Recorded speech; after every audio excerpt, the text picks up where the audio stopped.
What's up, everybody? It's your girl Brittany, and today I'm coming to you with a deeper look into the Red Table Talk episode that Jada just put out regarding August Alsina and her marriage to Will. So we all know that Jada and Will has an open marriage.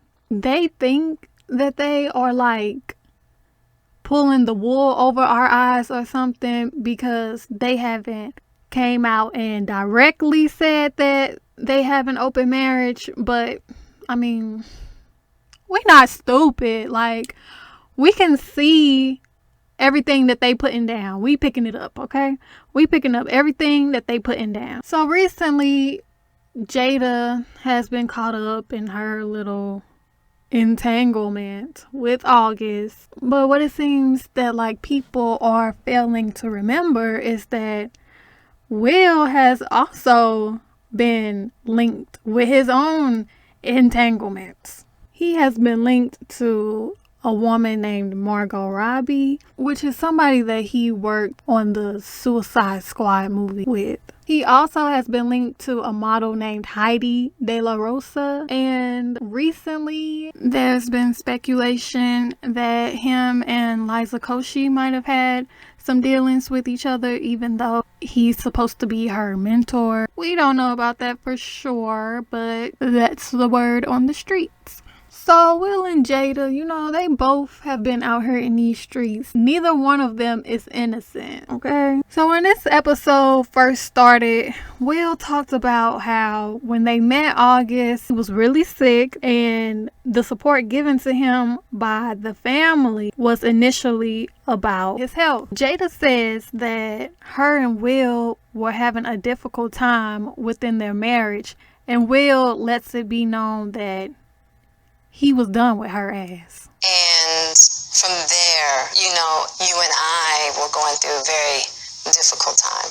Yeah. And we decided... I was done with your ass. Yeah, you kicked me. It starts to get a little confusing because they never explained why exactly was Will done with her ass. What happened to make him feel that strongly about him being done? I came across an article that TMZ had published in August of 2011. It was stated that Will was away filming a movie and he had grew suspicious that Jada was having an affair with Marc Anthony. Her and Marc Anthony, they had worked on a TV series together called Hawthorne. So, of course, they were spending a little time together. Will had secretly flew home to do a surprise pop-up on Jada. He ended up catching Jada and Marc Anthony entangled. According to TMZ, that entanglement that Jada had with Marc Anthony had caused Will and Jada to break up. So fast forward to 2014, Jaden introduces August Alsina to the rest of the Smith family. As Will said, August's health was in bad condition, and that's when Jada's quest to fix him began. Although Jada says she wanted to help heal somebody, I just cannot help but to think that she was drawn to August because he might have reminded her of Tupac. Because when you think about it, Tupac and August, they have some similarities going. They both had careers in the music industry. They both had the bad boy image. And both of their relationships with Jada were established with survival. And what I mean by that is when Jada met Pac, she was a drug dealer. She did what she felt like she had to do in order to survive. And when Jada met August, he was addicted to drugs. And in order for him to survive, she needed to get him away from the drugs. Drugs and the need to survive is the reason why those two relationships were brought together. She mentioned before that when she was coming out of that lifestyle, Tupac was going further in, and she said that she used to say to God, "You got me out this situation, please do the same for him." His life was cut short He didn't have the chance to get away from that. So maybe Jada felt like she had a second chance. She could do more this time around to help somebody escape that kind of lifestyle. I really feel like Pac was the one that got away, and that's why she didn't want to marry Will, and she cried the whole time when she was walking down the aisle. That was a huge loss in my life. Absolutely. Yeah. Because he was one of those people that I expected to be here. And my upset is more anger. Mm-hmm. You know what I'm saying? Because I feel that he left me. And I know that's not true. And it's a very selfish way to think about it, but I really did believe that he was going to be here for the long run. Pac was probably one of the first male figures that I had in my life that saw the beauty and the talent and my intelligence separated from sex. It was about you. You're a beautiful woman. You're talented. You're strong. I respect you, and you are my girl. You gonna sit right here, and I'm gonna protect you. I'm gonna make sure, if nothing else, you get what you need. This girl's bodily dimensions. I honk my horn just to get her attention. She said, "Was that for me?" I said, "Yeah." She said, "Why?" I said, "Come on and take a ride with the hell of a guy." Jada had interviewed Robin Crawford, who was Whitney Houston's former secret lover. And in that interview, she talked about how she could relate to Robin and Whitney's relationship because she felt the same way about Pac. It was so healing for me in so many different ways. You know, it's hard to love someone and then to lose them under tragic circumstances, because I have a very similar situation. I understood because of the complex relationship I've had with Pac, and those moments of his, who's that? Him feeling like, you're the only stability I got.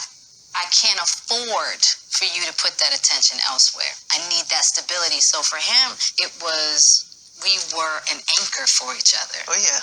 Anytime he felt like that anchor was threatened, oh my God. That's a good point, because people will think, oh, she was jealous, or that's jealousy. No. It is possessive and protective. Because it's a process. It's a lot of things I didn't understand while I was in it. With Pac. If nothing romantic ever happened between Jada and Pac, how can Robin's romantic relationship with Whitney relate to your non-romantic relationship with Pac? Jada has been very adamant that her and Pac never had any kind of sexual interaction and that they were only just friends. However, she denied August Alsina up until now. And the only reason why she is claiming August now is because August put her shit on blast. Give me clarity on y'all relationship. I had a relationship with Pac. It's kind of hard because I haven't really told the whole story. There's a lot of components to our story that we've never shared.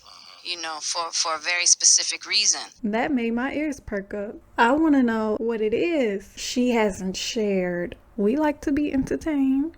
Tupac wrote a letter for Jada, and in the letter it says, "You are the omega of my heart, the foundation for my conception of love. When I think of what a black woman should be, it's you that I first think of. You will never fully understand how deeply my heart feels for you. I worry that we'll grow apart, and I'll end up losing you. You bring me to climax without sex, and you do it all with regal grace.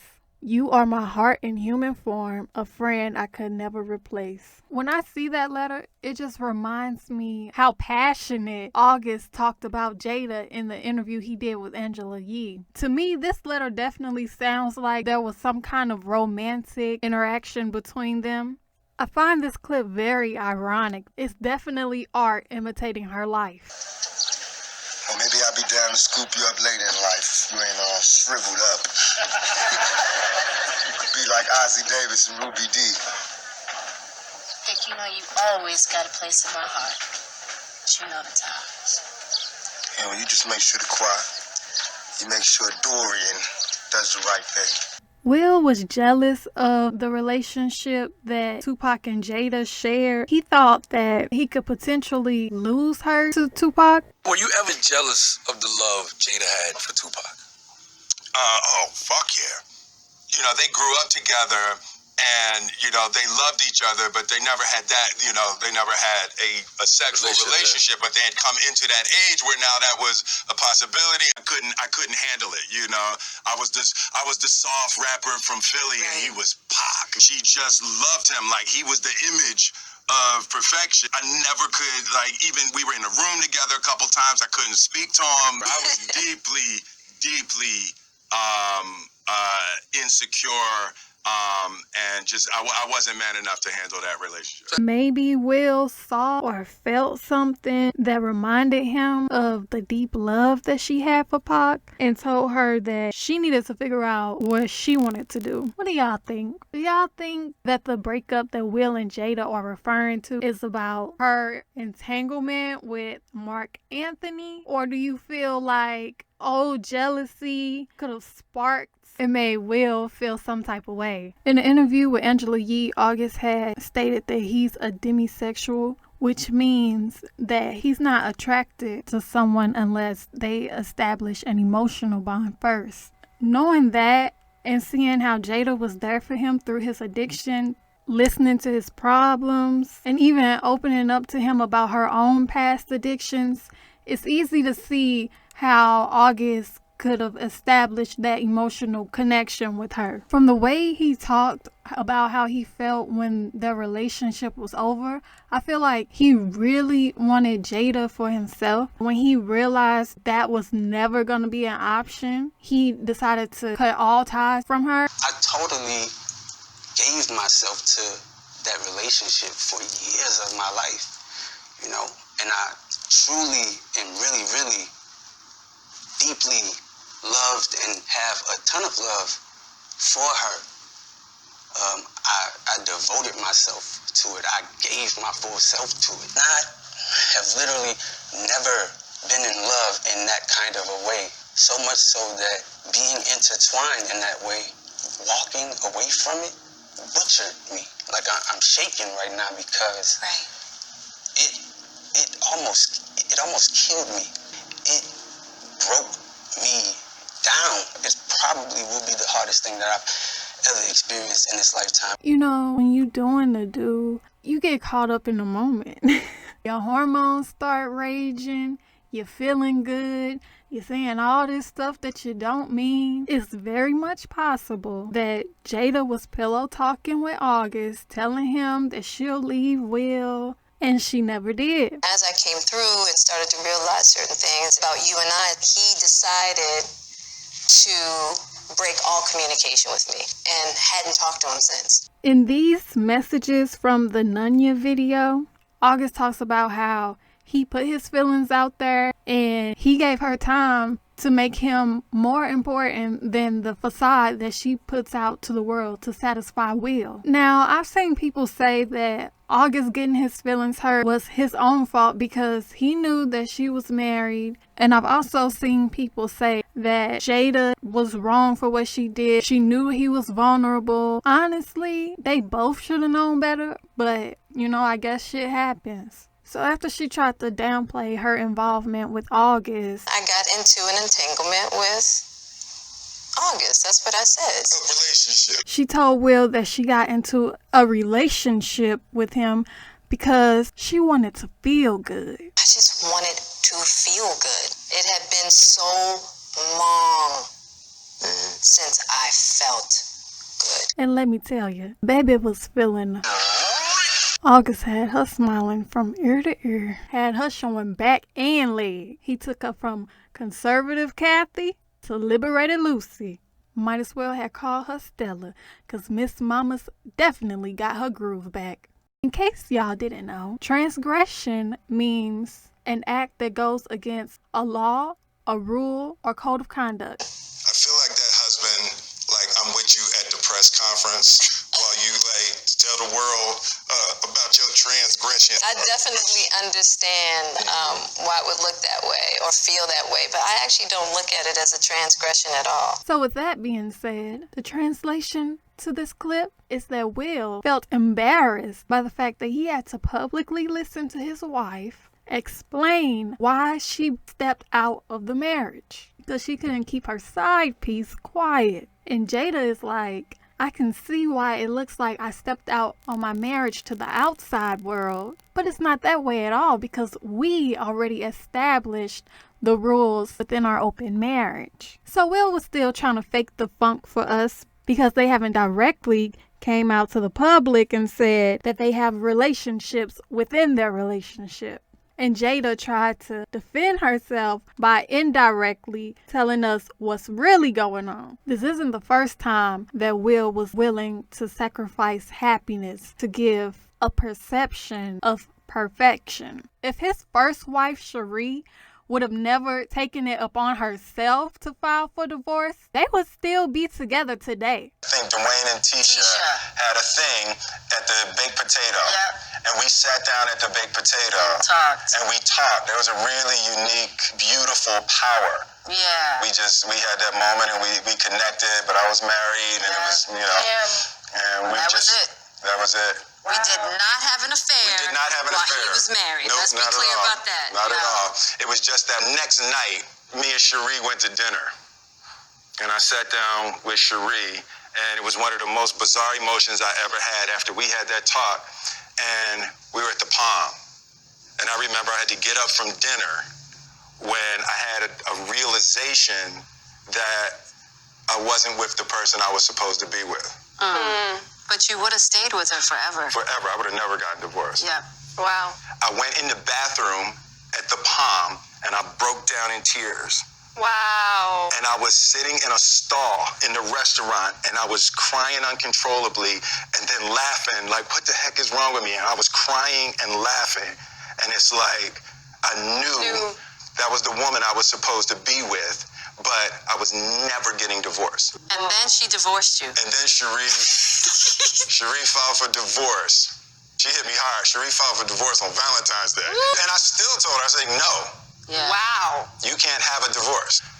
And she hit me with so you're going to make somebody stay with you who doesn't love you. And I remember I was like, I'm going to sign the divorce papers. He didn't even take the time to do some self-evaluating after Sheree left him. The first thing he did after he signed the divorce papers was get with Jada and repeat the cycle all over again. Except this time, he has a woman who is willing to play along with his perception of perfection that he is trying to put out to the public, as long as she can do what she pleases in private. And in return, he does the same.